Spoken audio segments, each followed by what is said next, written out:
This morning, a new explanation from the White House about why the U.S. started a war with Iran.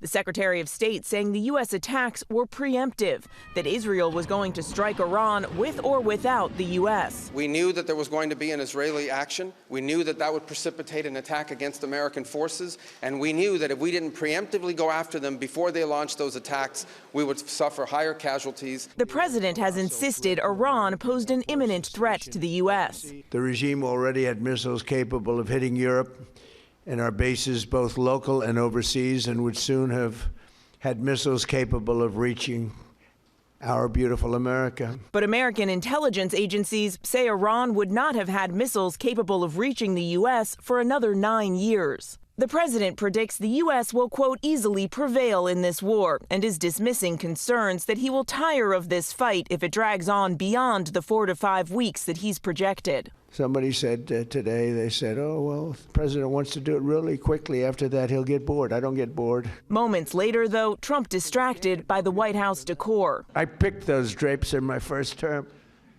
I always like gold.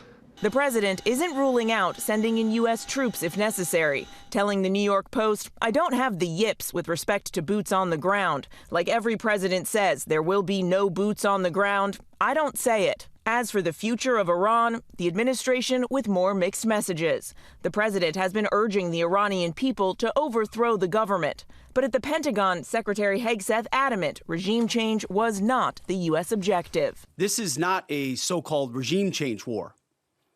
But the regime sure did change, and the world is better off for it.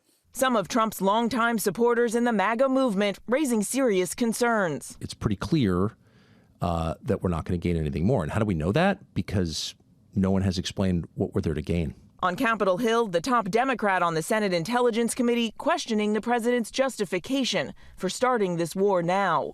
But if we equate a threat to Israel as the equivalent of an imminent threat to the United States, then we are in uncharted territory. Now, the administration is set to brief the full Congress later today. Overnight, the president sent formal notification of these strikes to the Hill, but Democrats are demanding that this war be put to a vote, and the House is expected to take up a war powers resolution later this week. That would block any further U.S. military action in Iran without congressional approval. But, George, that is unlikely to become law. Okay, Mary Bruce, thanks very much.